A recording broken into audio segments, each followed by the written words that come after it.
Joseph, we can't hear you. You should start off now.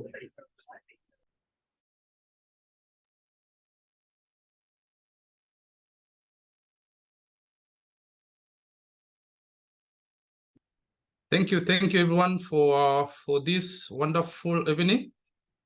I think we should start now. I have this privilege today to introduce the speaker of the day, November to Remember. And before I proceed, I will give Dr. Ancha a minute just to pass on an announcement for the class that was supposed to be there today, and I proceed to introduce the speaker. I have already informed the class, so all those students who are here have read the message that I had floated today morning, and so rest of the students had not joined the class, so probably they will be marked absent. Okay, thank you. Okay. So today we are going to have a speaker who has she has a very profound profile, and I'll just highlight some of the things you are looking up to and some of the profile pinpoint that we are going to experience today. And I will highlight first the speaker of the day today. She's a business leader, project manager. She has over 20 years progressive experience serving in fast-growing startup companies in consulting, technology, finance, oil and gas. Just to mention a few, she is a HR tech business transformation project leader, culture and geographical diverse organizational leader. She's a particular focus on supporting organization in business sustainability and talent strategy. And just to highlight her people and culture strength, we are looking at she has a strong experience in coaching, consulting, and just not just mentioning business governance, business operation. Talk about the key achievement that she has achieved and amassed in the last 20 years. She has developed gender inclusive HR policies and reporting frameworks all over 60% of women in management in her team. And it's not just talk about region-wise. She's the first woman in Nigeria, national to lead, deploy and manage projects since 40 years of existence of a global company. It happened that she did in less than a year in assuming the position in that company. And just to mention her strength in people, she has two-time pioneer employee, changed with setting up international organization, regions in Nigeria, West Africa, and including the business software management and development companies. In digital space, she deployed digital application and processes, collaboration with project team, members, and government stakeholders to enable efficient delivery of rural projects and all fully government sponsored tricycle awards. I'm just talking about her profile to just ensure that the person we are listening to today, the speaker of the day, she has a strong profile. So today we are going to be privileged to receive not just knowledge, but people and culture coaching. So today, as we look forward for the topic, career navigation and employable skills. So for you who have joined late, this just a series talk started yesterday. It's a November to Remember series talk. And the theme is technology, innovation, and social impact. For looking forward for different topics. There are different speakers. Yesterday was a speaker on machine learning. Today we have a speaker on the technology. Today we have a speaker on career innovation. Tomorrow we're also having a speaker. So keep tuned. Don't take this first session and disappear. Let's continue learning and engaging more. So for those on chat, please, if any question, go on chat and put a thumbs up if you agree with the profile. If is any question, put on the chat so that we can monitor and give the speaker humble time to impact knowledge and give us a guidance in a people-to-people culture, the people and people culture touch. So let's continue engaging. Let's continue using the chat as a platform to raise our questions, and answers will also be provided. So put your hands together as I also introduce to you the speaker of the day, Dr. Chidinma Maduka. Thank you so much, Joseph. It's a pleasure to be here. Good evening, everyone. And I'm going to speak to you for about, I think about 50 minutes. And then really, this is a conversation that many of us might have heard before in the past. But what I'm going to do is to kind of give you an individual coaching session on trying to get back into work or to change your careers as you try and make sure that you position yourself appropriately to get the best job possible. I will share my screen. Just wanted to give a background and a context before we set the scene. Okay. All right. So I have a presentation. 1 second. All right.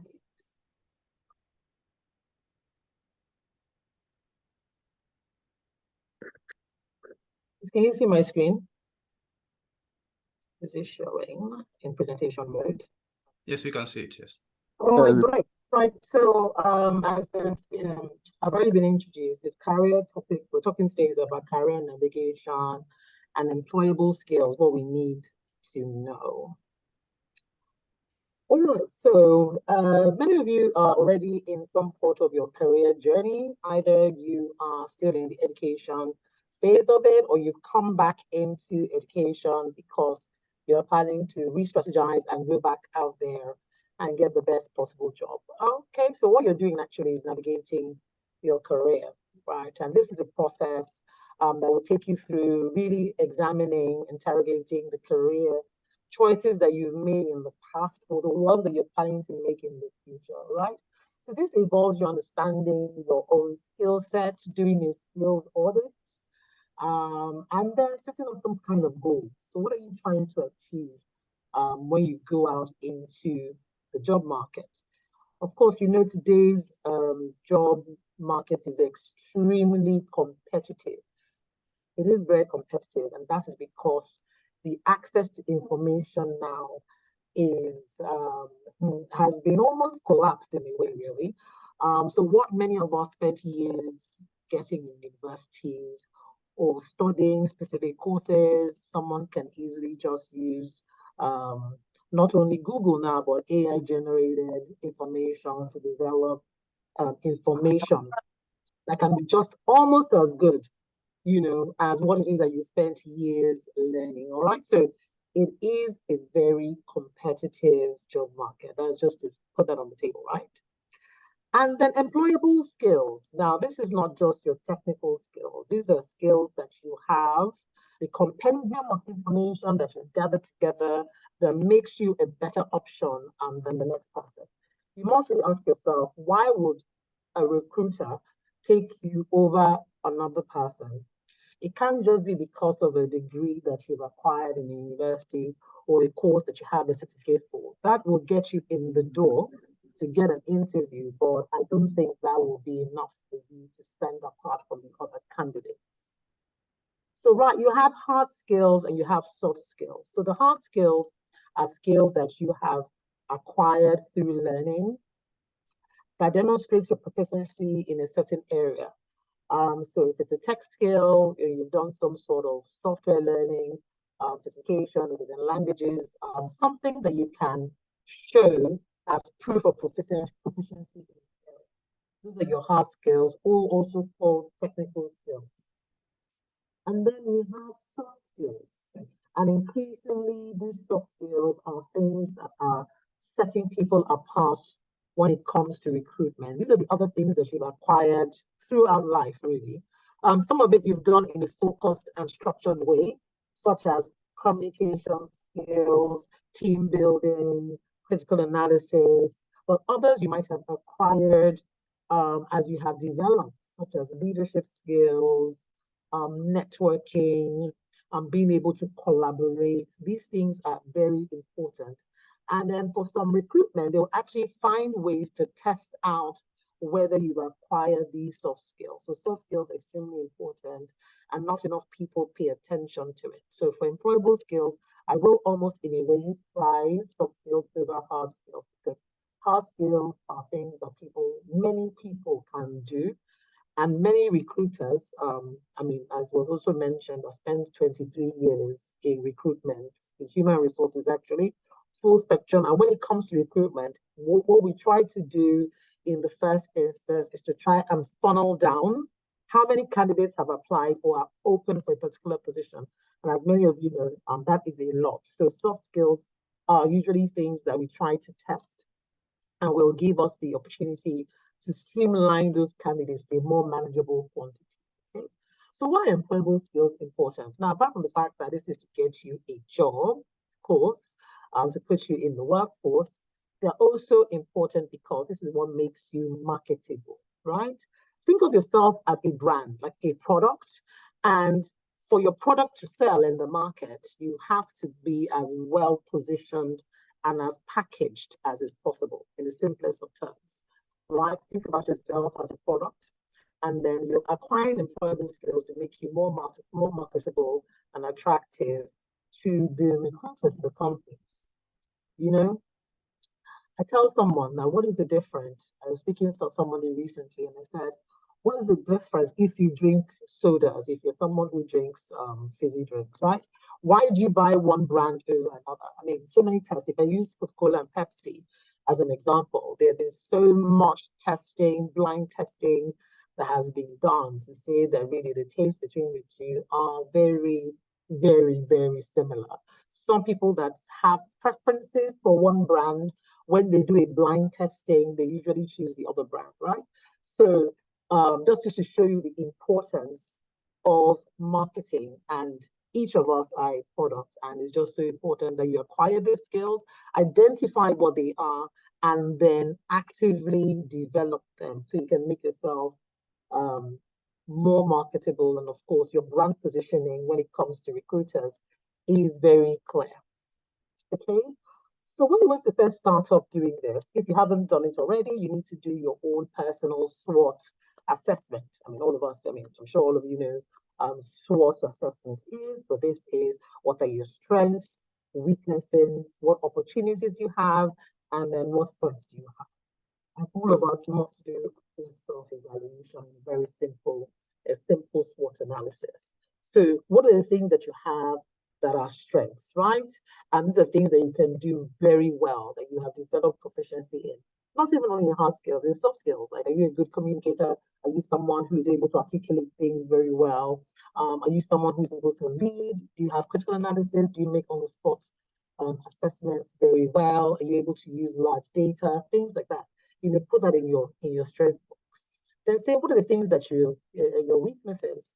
What are the things that you really don't like, but you're not very good at? If I was talking to somebody in humanities, for instance, the person might say, I don't like working with large numbers. I don't like a lot of data.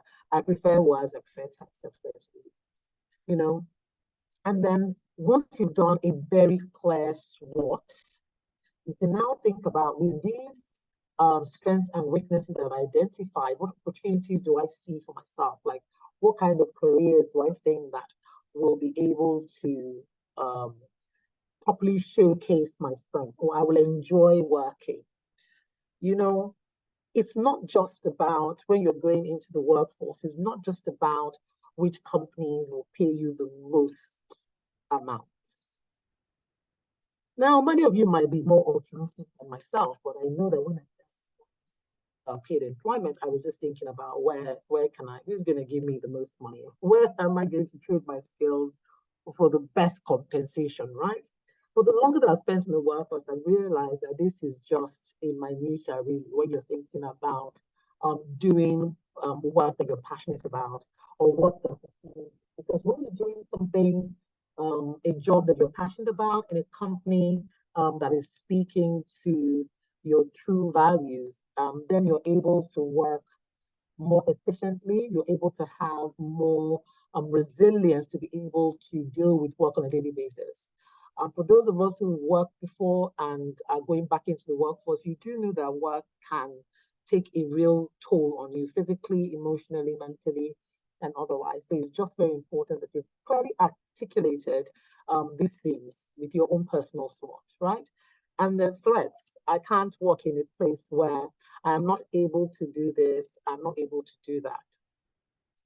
So when I mention the fact that each of us are a brand when it comes to recruiting, and it's important for us to package and position ourselves to make us more attractive to employers, I'm saying this within ethical considerations. Now, do not go and embellish or outright lie on skills that you don't have because you're trying to be more marketable.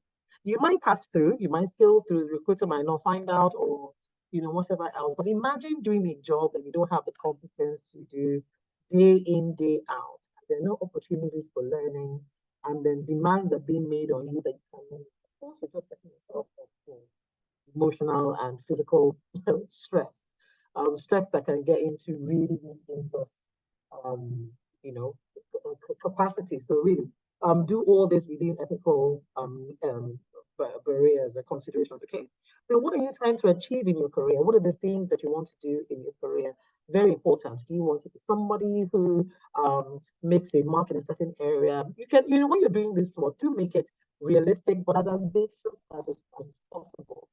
It's a good thing if you shoot for the moon, if you miss, you lose 10 of the stars. So don't go with no bars. Like, you give yourself the opportunity to stretch so that you're able to do a very good deep dive. When you're doing your own business, what are you trying to achieve in your career, and what are your goals?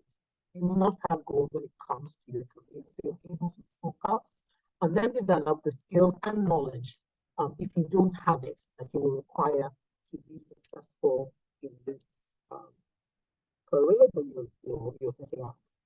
Okay, so take advantage of training and education opportunities that might come your way. I will give a story. When I was doing my MBA at the University of Leicester, we had a course that we were able to do in French, languages, art history. These were not made part of my main business courses. And I took the opportunity to do them. I was even able to get a merit in French. And then, of course, I just got, a certificate in participation in my art history classes. And I must say that when I was going back into the workforce after my MBA, the first few interviews as I had, what was most important in interviews, differentiating, was one, my language skills, that I was able to have a speaking task in French, and also, when I found out, when I had my first interview with the line manager, and when I had my final interview with the MD, he happened to like art history, and I saw some art on his wall, and I was able to speak intelligently on it. And that, when I did get the job, I found out was a very important thing, because it was something that was able to differentiate me from the candidates who thought I was interested, and I showed the capacity and a broad spectrum when it came to information, which was very important at the time. So it's just very important that you take opportunity of things. Now, don't do everything. Of course, you're already doing a very, I'm sure, a very time-consuming first degree, master's degree, PhD, whatever it is that you're already trying to do in school. But do keep yourself open to learning. Have a thirst for knowledge outside of your core hard skills that you're developing, because the job market, as we already said, is very competitive, and these things do have impacts. Read books, attend workshops, go online, research things that are interesting, and know about politics in whatever area you're developing. Know what new technologies are out there, know what is happening in the space in which you're developing your skill sets. These things are very important when it comes to being employable, right? And then also have extracurricular activities. You don't want to be just one straight-laced person. Now, determine where in your career, this information, you have to be able to break it down along the path in which you are. Are you a new entrant into the job market? Will this be your first job? Have you been working for some time? Or are you a highly experienced worker? These things are very important in the information I'm about to share today. So please, within whichever lens it is that applies to you, use that when you're interpreting this information I'm giving. It's very important as well to be involved in extracurricular activities, volunteering, internship opportunities that you have, anything that really speaks to who you are as a person. Remember, essentially, do your SWOT analysis. If you do your SWOT analysis, you must also determine what your values are. Who are you really? And what are the things that are interesting to you? Apart from just the fact that you want to work in a place where the compensation is good, is it important to you the kind of value system that company has, the organization you're working for? And if that is important to you, why is it important to you? Is it because of your personal values? And if these are your personal values, it will be good if you've probably done something in the past, such as volunteering, that kind of speaks to what your values are. That helps you in an interview to discuss your value system without outrightly asking, what kind of company are you guys? Like, what kind of company is this? Are you people that have, are you an ethical company? If that's one of your core values, are you a company that is has an integrity? If you're able to discuss things that you've worked on, passionate about, by demonstrating participation, it already gives the company an insight into the kind of person you are. So do get involved in things that are important. Activities are very good. Volunteering is so important, very useful, especially if you're somebody who's just trying to get back into the workforce, or this is your first job that you're going into. Even if you've been working for a long time, these are things that are passionate to you. It's good for you to be able to also do these sort of things, because they can also give you advancements even in your current job. Yeah? And then networking is just as important. You need to be able to expand access to people that are in the same field as you, or fields that you have interest in going into.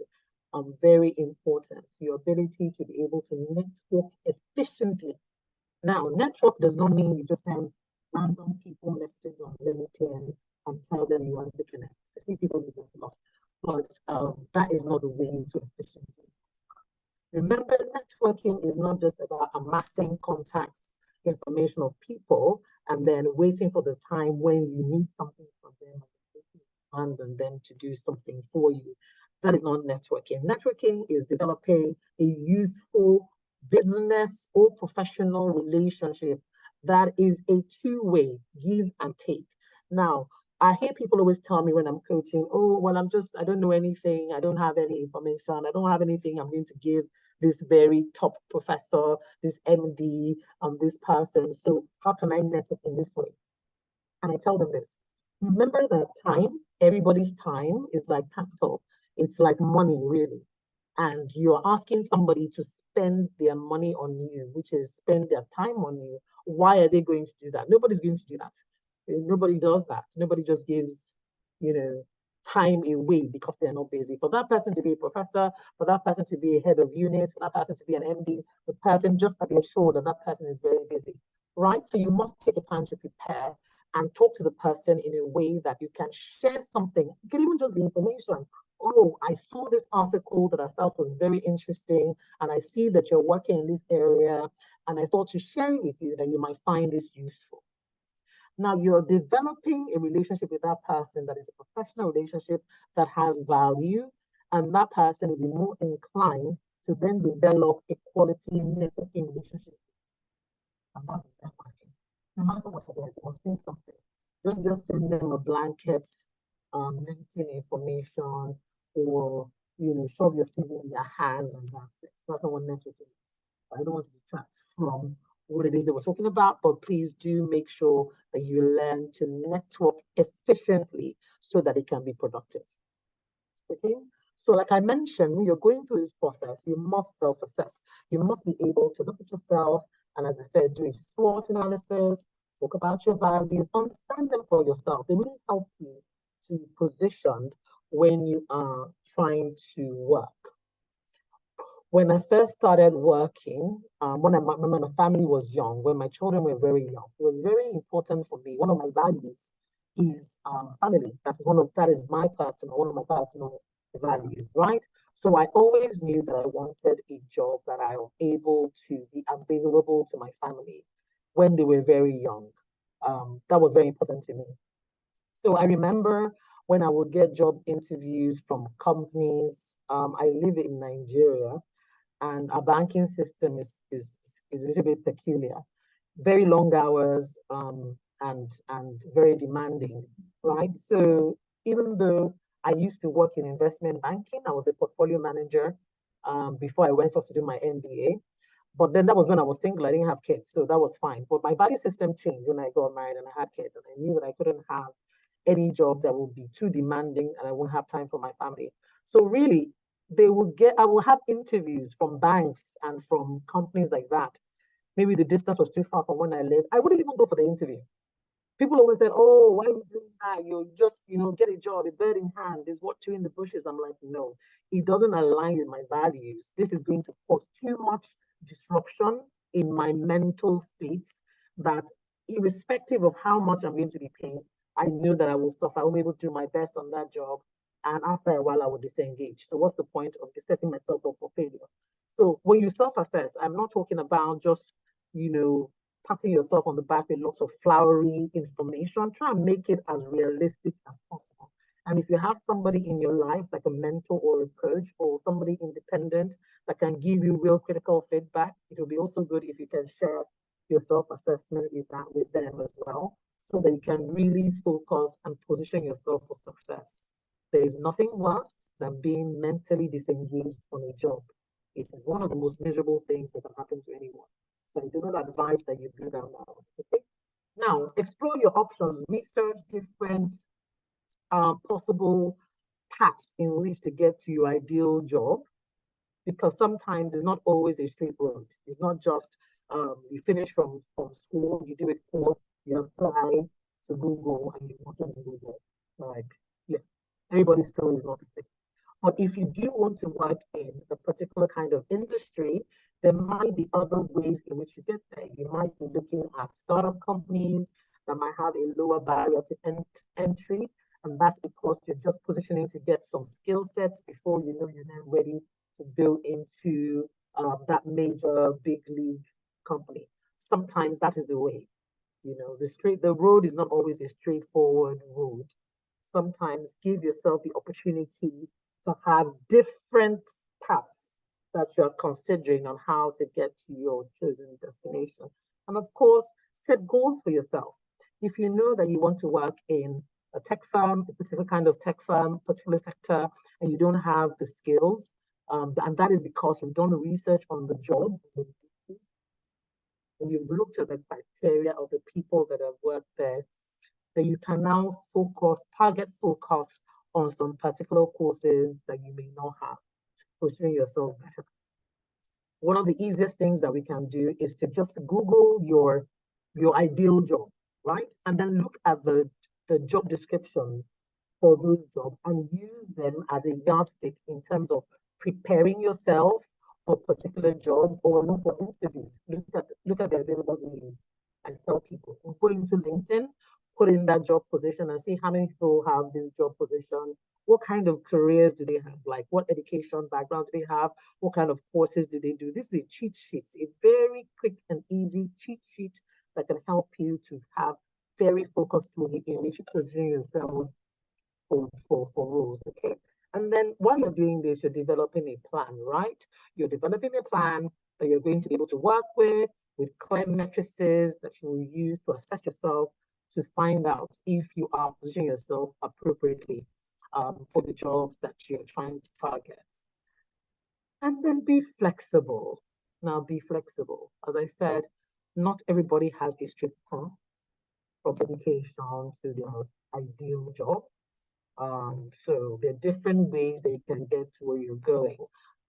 Different rules, different countries, and then decide for yourself whether it's a particular job role that is important to you or a particular industry or a particular company. Sometimes just get there.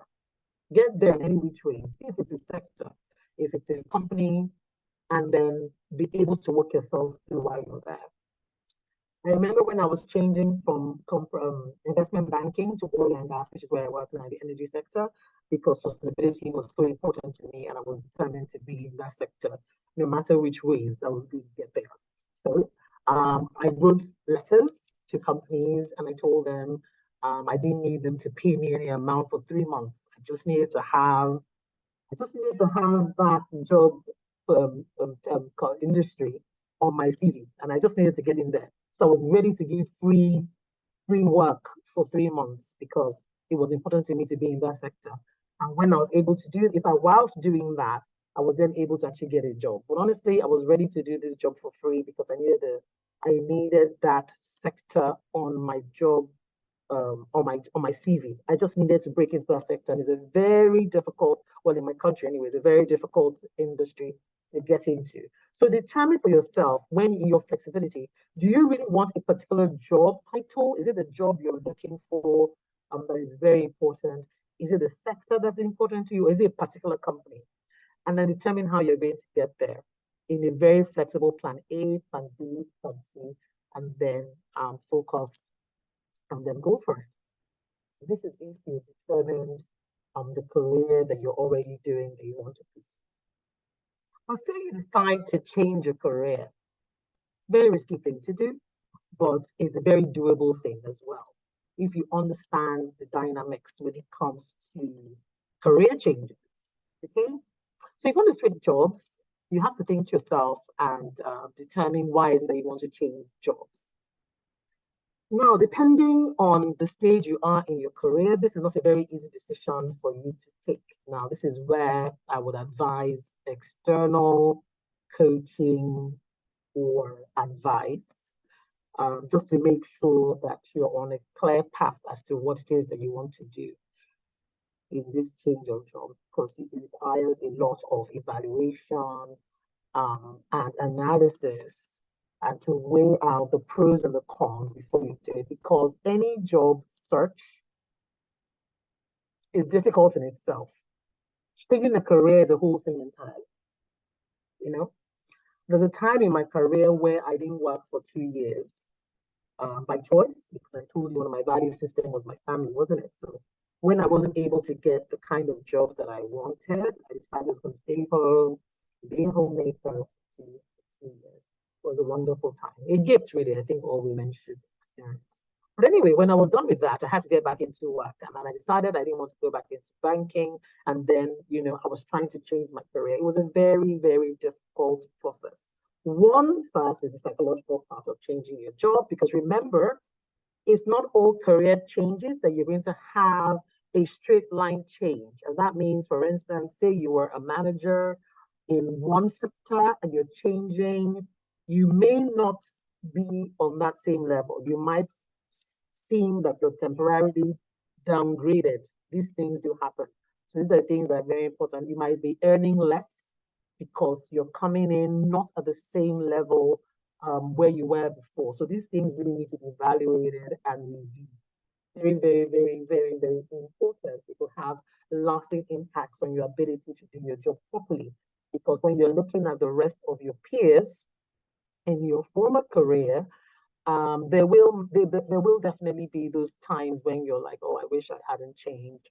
Everybody else seems to be so far ahead of me, and here I am. That is why the reasons why you're changing your career must be very clear and almost somewhat altruistic, because you're going to need a passion to pursue that must come from a place that is not just about how much you can earn, right? Especially if you have spent a lot of time in one career. So the reasons why you're changing must be very clear and very defined well for you, which is why you must always try and have a sounding board for someone that can give you really objective feedback about that, right? So when you're changing career, there's some considerations, job advancement. That is looking at where you are currently before you now decide that you want to change your careers. Have you exhausted all the possible options in the current career before you want to change to another one? What is the real reason? Is there a way? Is it the job that you're at that is not fulfilling? Is it the company that you're at that is not fulfilling? Or is it the entire career? You know, that's something else entirely. So it means, like, for instance, I was an engineer, and now I want to go into music.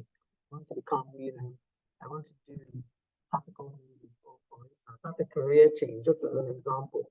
It's a whole different thing entirely. It's not that I was working in company A as an engineer and I'm now moving to company B. That's not a career change. That's a job change. That's a different thing entirely. Career change is totally changing the profession in which that you've been working at, So explain, understand, this is just a little diagnostic for you to do. What are the reasons you want to change this career? Why? And then is it about the work environment? Because it might just be the company that you're working at, not the entire career. But then I do recognize that there are many people who have actually just been in the wrong career.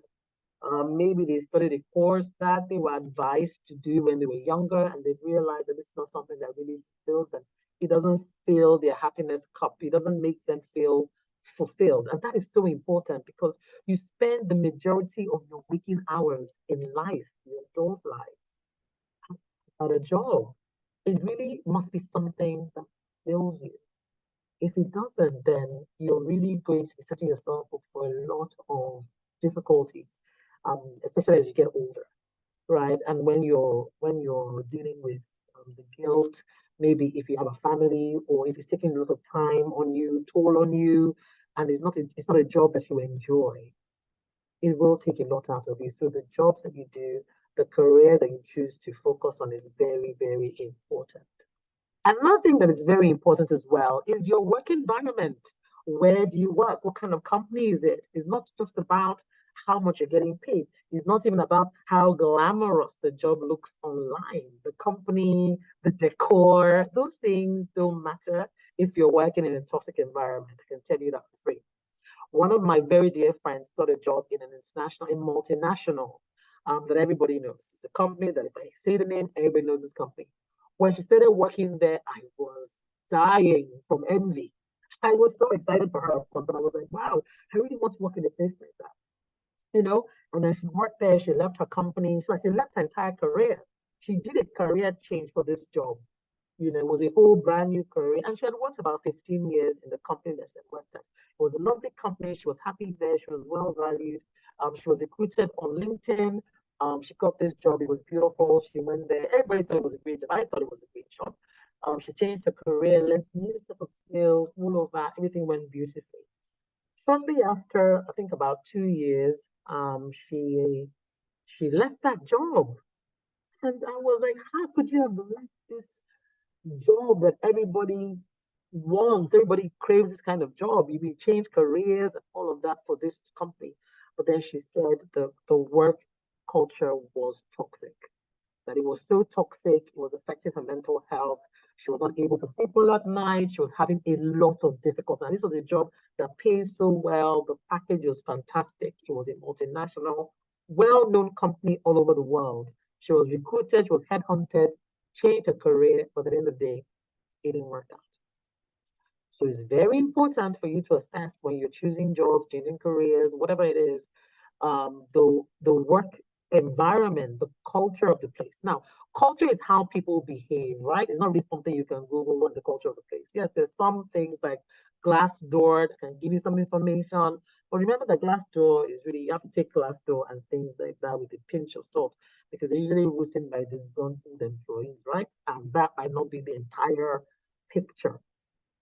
But you must be able to ask certain questions and look at certain things. If you've defined your value system, if you know what it is that is important to you, then you're able to know the kind of companies that you can work at, right? On the fundamental level. Then when you do go in, if you're opportune to go in for an interview, pay attention to the people that you're looking around, right from the entrance of the office, from the reception, if it has a gated entrance, everyone that interacts in the place. Just watch them, watch their interactions, try and listening to how they're discussing, how they're engaging, just give you some kind of insight into what the company is like. Because at the end of the day, you're about to sign up your entire, a large majority of your life to this kind of organization.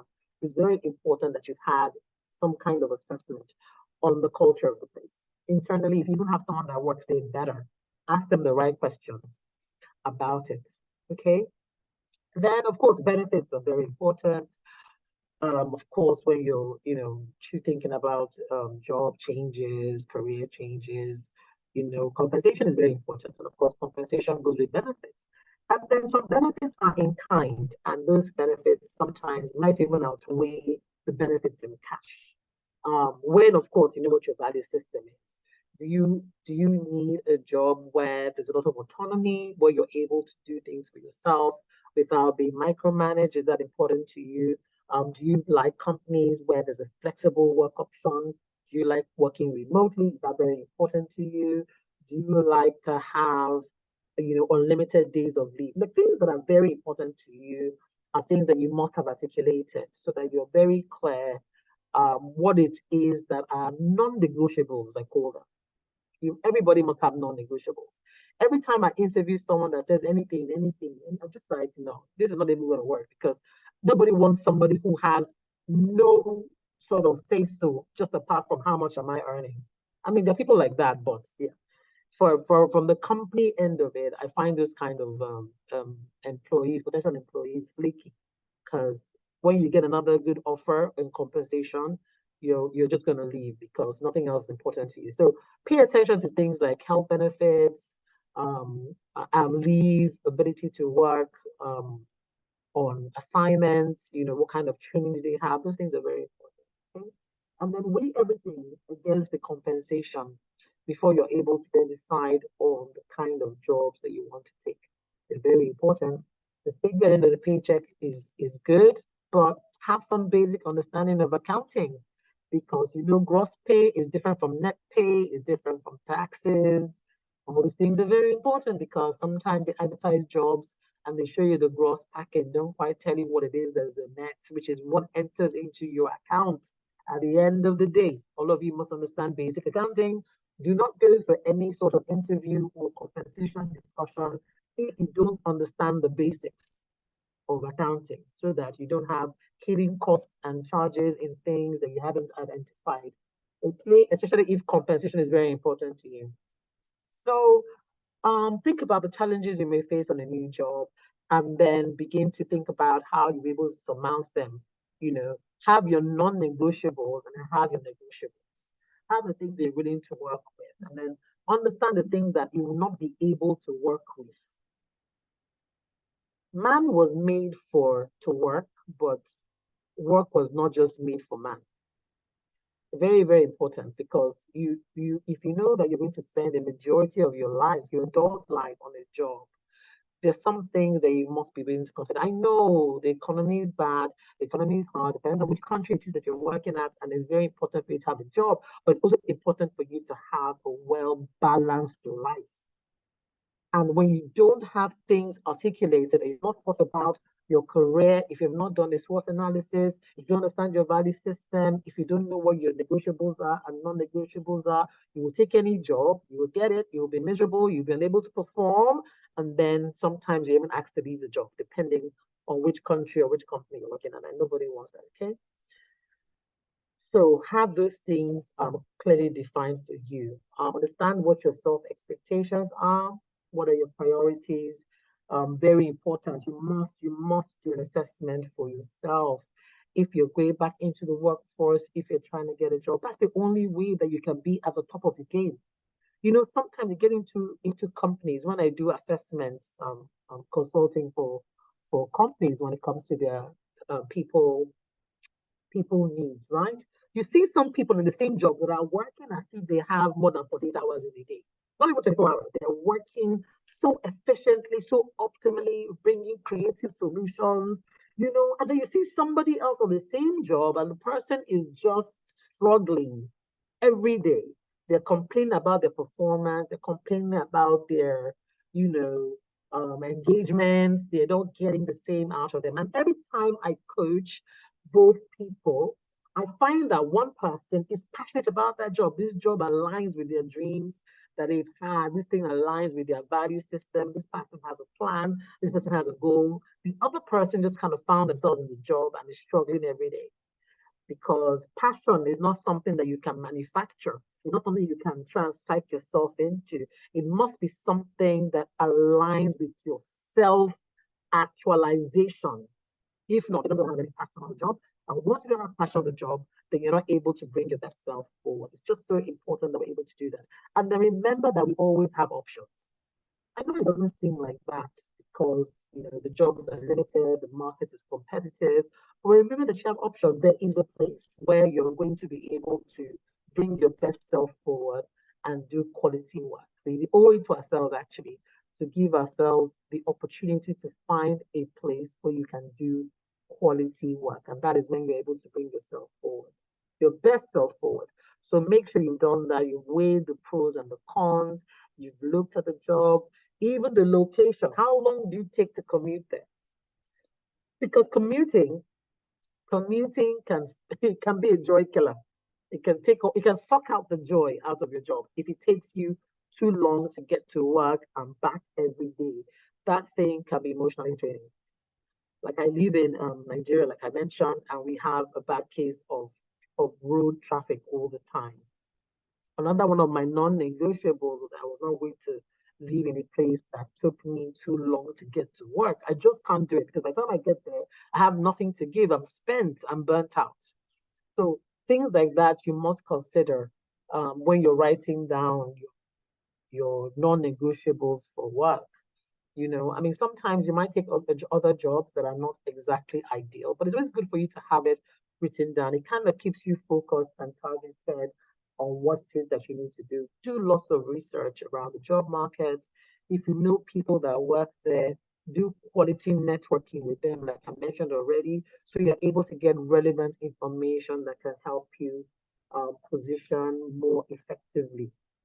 You know, and of course, look at the general culture of the company. If you're leaving, if it's a different country, what's the cost of living? What are the things that are passionate to you, like your recreational activity, just so that everywhere you work, you're able to live as much of a balanced life as is possible. Okay, compensation is just one way. I keep saying, so very important for me to work that. And then work-life balance or work-life integration, as we call it now. Extremely important. Is very, very important. Work hours.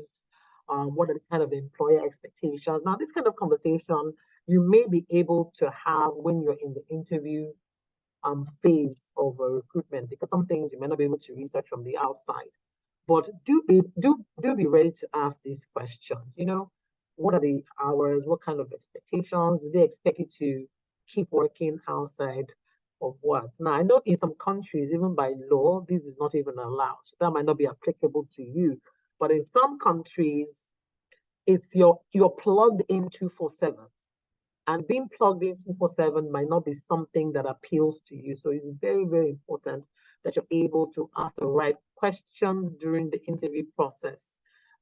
especially when you're about to receive an offer. You know when you've passed a few levels, and then you're now at a position to discuss your benefits and your package and things like that. When you get to that stage, this is when you now begin to ask those questions. The things that you couldn't find out maybe when you were doing the recruitment process, or even when you're even trying to shortlist the job or the company, please ask the right questions. Very important as you navigate your career and your job opportunities. Okay, and then also ask questions around what is the outlook, for your career in a changing job market. So important, like they have all these research is done at the beginning of the year, good work, works for the future, and things like that. Always keep an eye on that, right? You don't want to be investing yourself in a profession, in a career that is going to be obsolete in a short time because of technology, artificial intelligence, and things like that. You don't want to do that, right? You have to think about what are the kind of jobs that are out there. What's the growth projection in this industry that you're focusing on? Because remember, you depending on the course that you're doing or the stage in your career where you're at, remember you've done a plan for your career projection. Sometimes this learning can take 4 years, 5 years, depending on the kind of skills that you're trying to acquire. You don't want to have done all that and then in 5 years it's obsolete. It's no longer relevant. That would be unfortunate. So we are at a stage where we have a lot of information that is available. So please make a lot of use for it, especially if you're just starting off in your career, like pay attention to those kind of things, right? There was an article regarding lawyers, how the legal profession is going to be obsolete in about 5 to 10 years because, the advancement in artificial intelligence is so high, they can write full briefs, legal documents, but just by sending an instruction. So just imagine, what lawyers will have to do in the future. Of course, they're going to have to start developing new kinds of skill sets to complement the legal profession, just to make sure that as time goes on, they still remain valuable in the workforce. Maybe do more business courses, do some tech courses, just to expand out the kind, or maybe even learn coding and be able to write that legal code, from the angle of a lawyer. So you're going to have to be able to do a lot of research about the profession, the career that you're in, or the one that you plan to change to. Okay, and then as you've done your assessment, you're going to do a skills audit.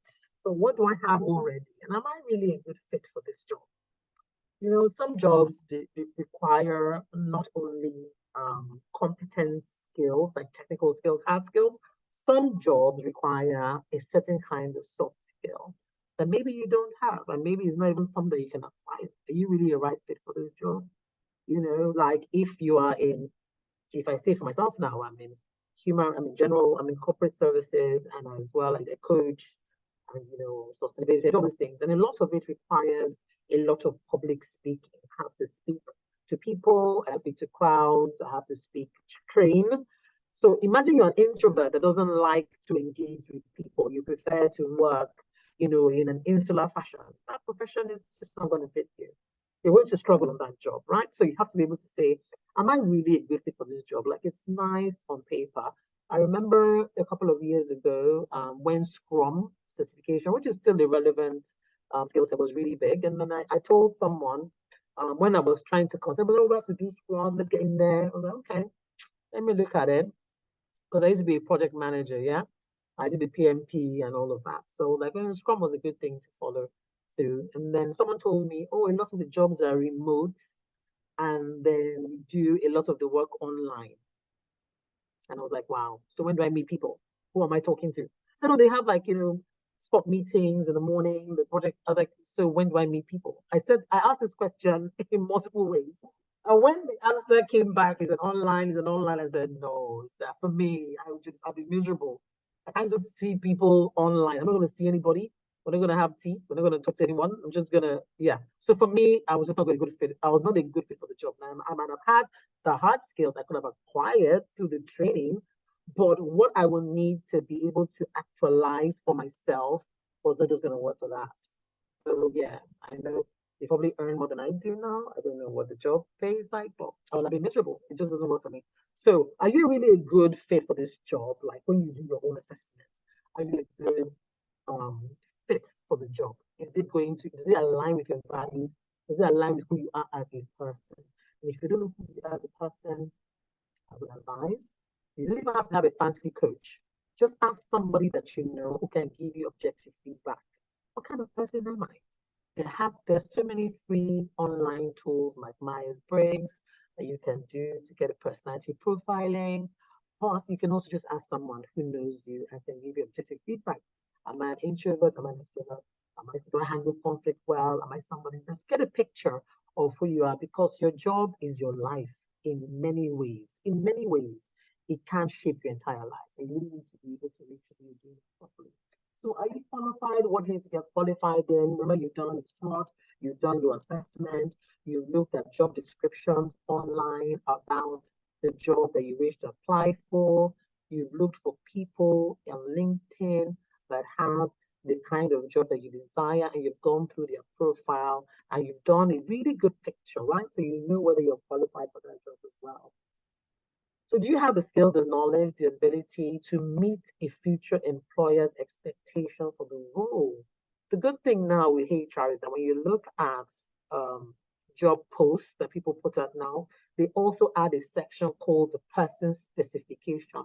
And I really like that. And this is something that I do a lot, even in my company as well. We're looking for a person that we need to give you a picture, a snapshot into what your day is going to look like, so that you know whether this is something that aligns well with what you are looking for and what you can do very well. You know, I've talked about checking the profiles of people already. Familiarize yourself with what's expected, okay? And then have a very good plan. They say if you fail to plan, you're planning to fail. And it's so true.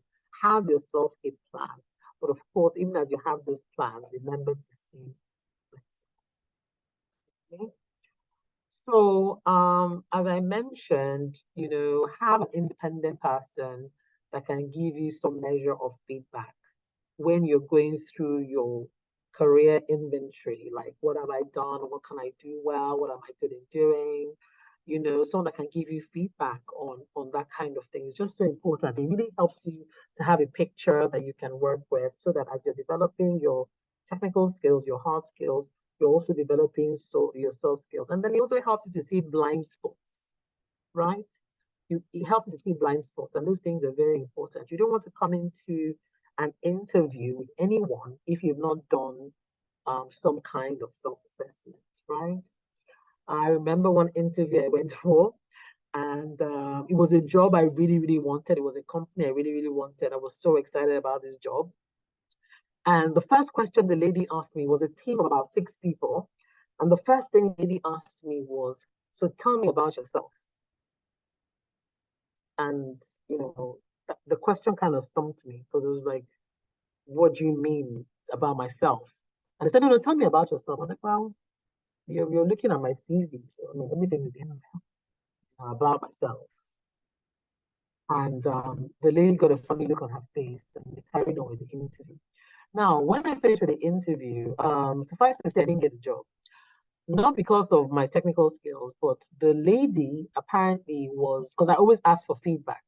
That's another thing. When you're done with any interview, positively or negatively, always ask for feedback in the nicest way. When they tell you, we're sorry, we can't progress with you, just say, yeah, so can you just give me feedback on how the interview went, just for my own learning, and for me to just, really appreciate your time and all of that. So the gentleman who was the recruiting officer said that in the interview, that when the lady who apparently was the manager this role was going to report to asked me the question, that my response came across as aggressive. She didn't think I was someone that would have been a nice person to work with, because she felt I had some measure of attitude. Now, one of my blind spots, which I have developed or realized over the years, is that I don't like being asked redundant questions. It's one of my blind spots. I don't like it. I don't think it's a measure of intelligence when somebody's asking me something I should know the answer to. And every time somebody asks me that, the way in which I respond is never in a very, it sometimes shows on my face. I don't think that question you asked was a very intelligent question. It's one of my blind spots. I'd never seen it before. But when I did go through my first coaching session, was some of the things that came up. So please know because that was a very great job. And it's actually a very good question. Tell me about yourself. And it's something I use every day till today. And sidebar, many people are very uncomfortable about talking about themselves. This might be a cultural thing, but I find people just don't like the question. It makes them uncomfortable. They want to talk about things that they've accomplished or they've done on their jobs. But when I say, who are you? No, who are you? What are your values? Who are you as a person? People are usually stumped, and it takes them a long time to answer the question. So just as a sidebar, please, just write a 3 minutes 3 minutes brief on who you are as a person. That has nothing to do with what you studied, where you went to school, and what your job is. Be able to talk about yourself for 3 minutes, and be comfortable saying it as well. So it's also a very good networking tool, and is very good for recruitment. I personally asked that question a lot after that day. I've worked on it and I've refined it. And you haven't done that, do that. Who are you as a person?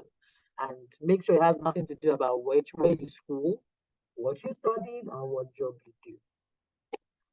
All right, so make sure you're able to evaluate the things that you need, identify what training courses, webinars you can use that can help you get more alignment in your career. That's after you've done your inventory and you've discussed with advisors in the multitude of counsel. You're not going to go wrong, especially people that are knowledgeable either about getting yourself a job, getting into the career, or are just people that know you and able to point you in the right direction. Very, very important. Your CV as well, when you've done it, have a professional recruiter take a look at it, because I know there are many skills now on templates on how to do it, but you don't want to have a CV that is not clear and doesn't have the right information. It's not easy to read, like it's not well articulated. So make sure you do that as well. And then, act responsibly. If you do decide that you want to change your career, as I said, it's a very difficult decision to take. So please, and also a very important one, so do the right thing and do a lot of deep dive and review as to why you're doing it. If you have people in your life that are going to be affected by this change of career or change of job, it will be important. It is ethical to actually take them into consideration and discussion. If it's important to you to change, and maybe it might affect your compensation or set you back a bit, do make sure that you've had conversations with them about what that impact will be. It will be very irresponsible of you to just take a decision that can affect other people's lives. That's just a point to note. It's very important that you should act responsibly. Even though I've talked about your values, your person, who are you, and all of that, please put that under the concept of responsibility and use the lens of ethics. It's the right thing to do. It's going to be right for everybody. If it's going to affect more than one person, please make sure that you have taken them into consideration or at least had a discussion with them about it, okay? And then, of course, assess the difficulty in change. It's really hard. It's easier at the beginning of the career. If you know that you're far advanced in your career, weigh everything up together and make an informed decision, okay, before you have that plan. And then always have a plan B. I didn't mention you should be flexible, but have a plan B. If this route doesn't work, is there another route I can go through? Is there some learning I can do whilst I'm still on my main job? Can I do lessons or courses after working hours so that I'm not just left my job and then move on, okay? Please don't rush, take your time, decide, give yourself time to consider all the options, and then also think about the potential effects that changing will have on you. And then just for a wrap up, I just want to say you should take some time to also consider the impact of technology on the job market. I mentioned the ones about lawyers, but just generally, there's lots of information out there regarding what technology will do to the job market. It's going to change the face of work. It's going to change the face of it. It's already changing it, but it's going to change it some more. So make sure that you're very conversant with technology. You're not adverse to tech. Tech is the future. Tech is here. Tech is going to define how all of us are going to work, live, and exist in the coming years. Okay, so AI and technology are transforming industries and job roles. And that's just the fact. So you have to be a digital native in everything that you do. You must keep it, no matter your age, you must keep yourself on trend, on task, on top of information when it comes to tech. Be willing to play with it, be willing to be open to it, accept it, adopt it. If it's not at your job, it's coming to your job, that's for sure. So have that in mind, okay? Then think about the potential for automation and its implication on employment, on the job that you're looking for. Is this going to be redundant in a couple of years? Will a machine be available to do that job, right?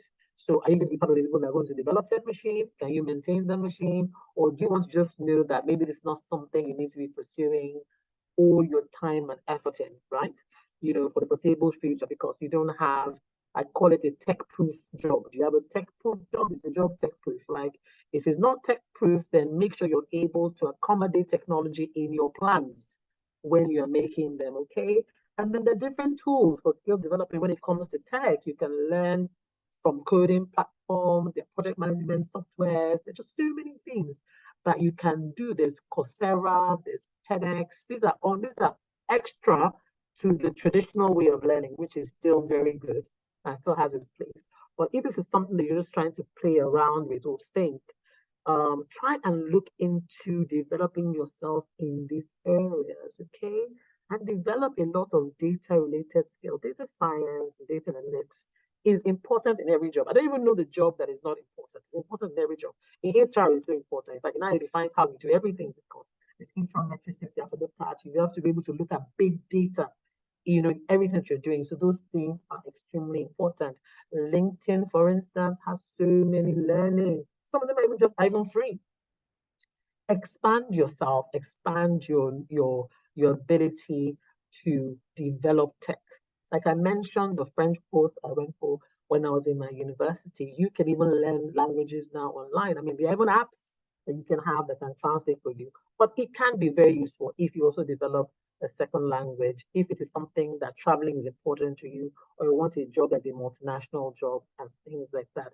So make sure you always consider the technology implications for every job role that you are trying to do, either in positioning for a job, changing a job, or making yourself more marketable. I believe that brings us to the end of this discussion. So just to overview of the things that I mentioned already, identify the courses, the professions that you're trying to go into, do a SWOT analysis of your skill set, get an independent person to be able to give you assessment of who you are, determine your value system so that you know how to position more effectively, know your negotiables and non-negotiables when you're getting into the job market. Make sure you do personal inventory, okay? And then network appropriately and efficiently. Remember that you are a brand that you're trying to market and position when it comes to the workforce. And then, of course, make sure you consider technology in the industry, in the profession, and in the career that you wish to go into. So thank you very much. I'll be ready for any questions.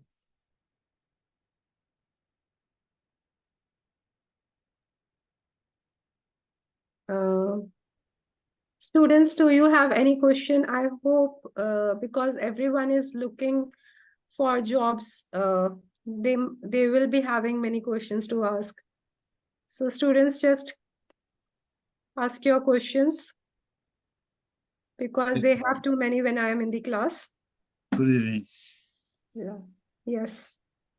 Yes, it's a fortune, man. So, in regards to the workplace culture, what if what's the best advice to give someone who finds himself in an environment whereby you find out that it's a toxic workplace culture? What do you think I should do in that situation? So a very good question, Fortune. Like, culture is so important because it can make and break your career, really. If you're working in a toxic place, there's only so much toxicity that a person can take.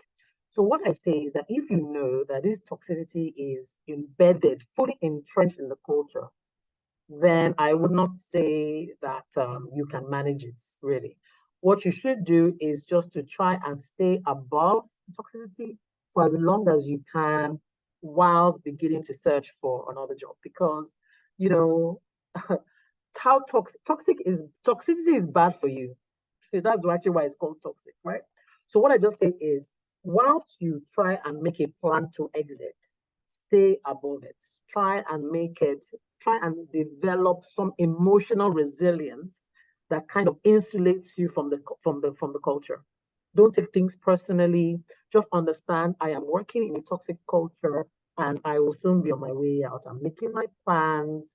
I'm looking for how I can leave this company as peacefully as possible. Don't get embroiled in the fray of toxicity. Just develop emotional resilience. Know that this is outside of you. This is a job you need for now, and then make your exit.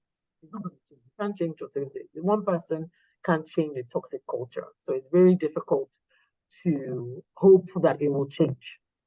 Just plan your exits and try and stay above it as best as possible in as peaceful a way as you can, because you know that you're going to be on your way out. That's what I will advise. Thank you so much. It's really nice and useful lecture. And we have another question from Temitayo. Yes, Temitayo, you can unmute yourself. Thank you, Ma. My question is, what if I don't have a background study in data analytics?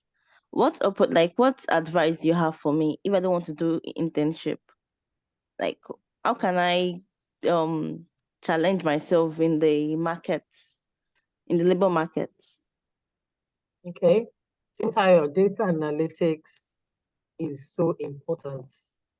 You can't run away from it. You're just going to have to learn it, because the reason why I say that is because data drives everything now. Honestly, we have so much data and you're going to experience it at work.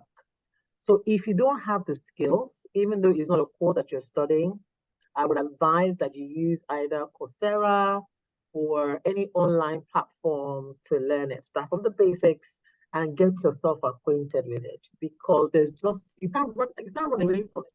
And what happens is that when you get into the workforce and you're not comfortable with data analytics, it quickly shows, and then people don't want you as a team member, or they don't want to have you on special projects, and you don't want that. So irrespective of what you're studying, and I told you, my first degree is in sociology. I'm not a tech person, but I had to go and learn it. I went back to do Excel. I learned Excel all the way into advanced Excel.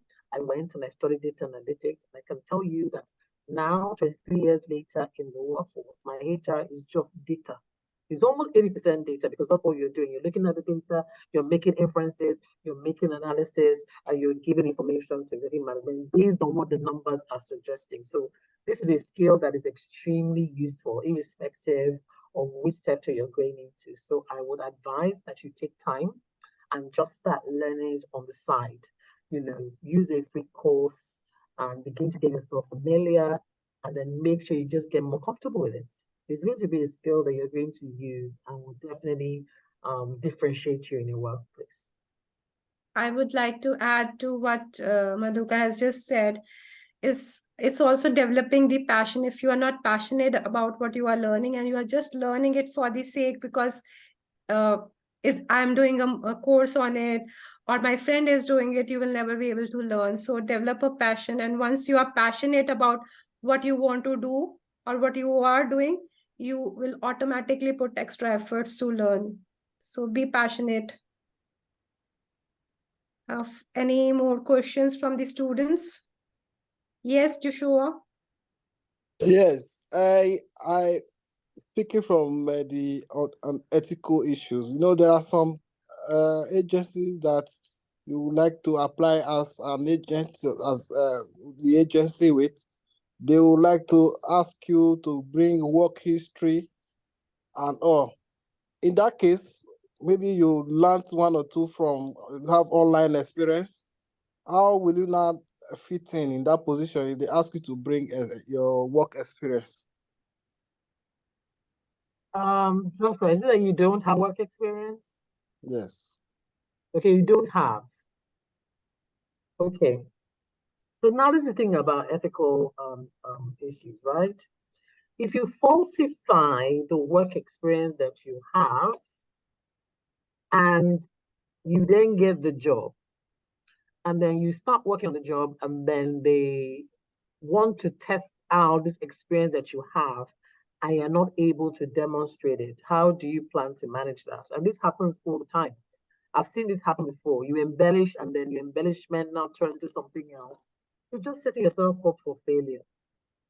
You know, so is that going to be a failure when you get in there? And then some companies take ethical issues very seriously, and they can terminate your employment. You don't really want to be in that sort of situation. So if it's definitely a deal breaker, depending on the kind of job that you're looking for, then I'll tell you to go and acquire it. I told you about the time when I went and I worked for free because I was determined to get into that sector. I needed some measure of experience, and I was willing to commit my time and effort and lack of resources to get it. So I would rather you use something that is more ethically approved so that you're not caught out at some point, and then you now have to build one lie over another lie, and then some companies take it very seriously, and then you're terminated from a role because you over embellished, you know, so you really don't want to do that. I would advise that you try to refrain from that or try and get the experience however best you can do that within ethical means. It's always the best long term. That'll be my advice. Any more questions from any student? Yes, yes, Bello, please. Yes, Bello, you can unmute yourself.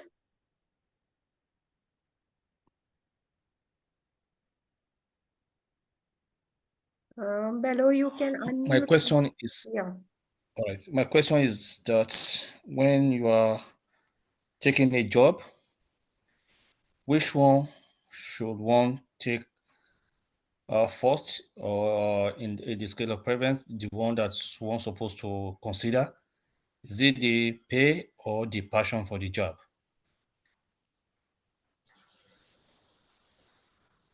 Okay, Bello, that's a good question. Is it the pay or passion for the job? Now, when you say the passion for the job, do you mean the career that you're in already, or do you mean the particular company that you're working for? Because we really have to weigh the two. Now, the passion I'm talking about when I mention passion here is first of all, the ability to do the job and the interest to do that job. When I was in investment banking, I was very good in investment banking. I was a portfolio manager. I was very good in portfolio management. I was able to understand the stocks. I was able to advise my clients and all of that. But it didn't make me wake up in the morning and jump out of bed, because honestly, it was not an interesting job for me. It didn't align with what it is that I'm really passionate about. So when you want to apply for a job, for instance, like, are you going to go and apply in a sector to do a job that you are not interested in? You know, so that's what I mean. Because if you go with compensation over one, your ability and your passion, because you can be passionate about something and you don't have the ability, that's not going to help you, because you can be passionate from here till next year and you cannot do the job. What's the point? No employer is going to keep you for your passion. An employer will keep you for the results that you are able to produce. What value can you bring to the organization? That is what is important, right? So the passion must be with the ability. Now, if you have passion and ability, please go for it. But if you have compensation that aligns the ability but doesn't really interest you, now you have to make sure that before you turn that job down, you also have another job that you have ability and passion. Please do not be a starving artist for passion. That's not going to work. Be able to work, of course, provide for yourself because you have the ability to do that.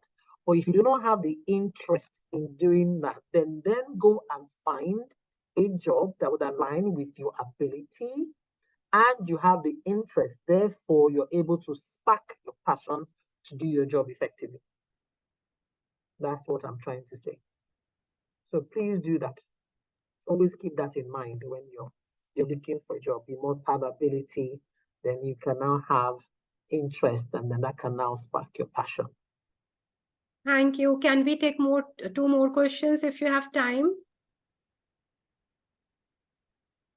There's a question in the chat from a Praise Young. Who said, concerning the part where we are asked to talk about ourselves, please kindly go over what we should talk about and what we shouldn't. So when you're asked to talk about yourself, as I said, please make sure you're not talking about where you schooled, what you studied, and where you worked. All that information is already on your curriculum vitae, is already in your CV. And the recruiter, if the person wants you to talk about your CV, the person will say, can you take us through your professional experience? Or can you take us through your CV? That means the person wants to know about what it is that you've done, that they are looking at in their hands. But when they say, tell me about yourself, just imagine you went out and met someone, and then you were trying to get, the person is trying to get to know you. Okay, so talk about where you're from, where did you grow up, what are your interests, what are your values, what are the things that you're passionate about, what are the things that you do, what defines you as a person. You must have that. You must be able to know that for yourself and be able to say it so simply in 2 to 3 minutes. My name is Chidinma. You know, I come from a big family. I've always been interested in law and politics. And coincidentally, I was able to get into sociology by a serendipitous way. I studied sociology, but then I went in and then I studied investment banking, not because I started working in investment banking now. I'm working in investment banking, was able to give me rise to understand that I like people, I'm passionate about helping others, about giving back, about adding value to organizations. And then that value system has kind of defined how I've lived my life and my careers, and even all the projects that I take time to do. You must be able to say something about yourself, making sure that it's about who you are as a person, what are your values, and what you're passionate about. In a succinct 2 to 3 minutes of discussion. So when you do that, please also make sure that you speak to somebody about it. Try and put this on to your friends or anybody else if you're comfortable talking about yourself. As I said, many of us are not comfortable talking about ourselves. One last question we have from Abidat. Yes, Abidat. Yeah. My question is, there are some job or some employer that request for self-assessment as their interview. So, and from the illustration, from the assessment, they will tell you to be honest. And they can ask questions like, maybe you want to have a presentation and maybe you've already prepared. So if at a time your team leader or your manager gives you an insight to present in another way, of which you really can't meet up because there will be a limited time. So in terms of that situation, because I've done something like that assessment twice, which was unsuccessful. So definitely I know I didn't have the qualities they are looking for. But in terms of that situation, how can one fix that? It's just like working under pressure or trying to give you a target or work which you are not prepared for. So even if you find yourself in that situation, maybe you have a job like that. So how can one fit in, or what other way can you maybe answer that question to pass maybe the interview stage or whatever qualities they are trying to see in that individual? Thank you, Abina. That's actually a very good question, right? So many recruiters now, and many jobs are not just recruiting for your technical skills. I think I said that initially. They want to know what sort of person are you? And they try to simulate what real life working situation will be in that particular organization. So one of the pointers you can get from that is in the job post, if they have written a section that says job specification, please take some time to read that job specification. Some of it, they can say ability to work under pressure or be able to do multiple tasks. Now, every time you get into a job assessment, they try to simulate what the work will be like. So from your question, they give you multiple tasks and they want to know how you're able to deal with it, how able to deal with that. Now, they want to see how you work under pressure. They want to see about your creativity. They also want to see how you're able to do critical analysis, like prioritizing.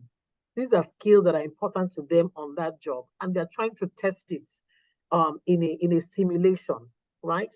So I wouldn't say how can you pass it. I will say, however, you want to develop critical analysis skills.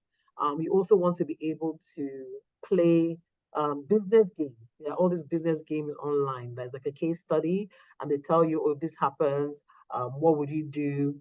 And things like that. So if you practice doing a lot of case studies, you begin to see how people are able to simulate different sorts of thinking options, you know? You can do that. There's also something called decision analysis. It's actually a whole course on its own, but many recruiters always try to use a decision tree matrix to ask questions to see how you're able to respond to all the different questions, right? And then if it's about prioritization as well, it's also a skill that you can learn. How do you prioritize what is most important so you can focus on the time? If you go for interviews where they have assessment simulations, you must first practice a lot of case studies. The case study method is going to help you out in many of these things because many companies use them a lot. And they will test your ability to think critically. They will test your ability to work under pressure. They will test your ability to prioritize and then decision analysis. How did you arrive at that decision? Decision analysis is actually a course that you can take. I think they have one on Coursera or TEDx. Or just try and find the most simple, basic understanding of decision analysis. How do you make a decision tree when it comes to attending to a business question? And then start practicing how to do that. There's a different skill set for preparing for assessments, for roles. Yeah, so you have to be able to learn that, you know? So but I hope that was helpful for you, but please try and practice a lot of that. And after a while, you just get used to it. Once you get into the interview, sometimes they ask you questions verbally, or sometimes they give you to write it out. Either way, once you have mastered those particular skills, you'll be able to come out on top. Because remember, there's no real right. There's no 100% answer. They want to see how you arrived at the decision. Yeah. Thank you so much. We will not be taking more questions, and it was really helpful. And your session was really insightful because the students are really struggling when it comes to searching for jobs and giving interviews, because they appear for the interviews and they say, we were okay with the technical skills, but we could not do much when it came to the interviews. So that's quite useful. Joseph. Okay, I will now hand over the back to you because Celestine probably he's traveling. Yeah, thank you very much. Yes, so let me share my screen.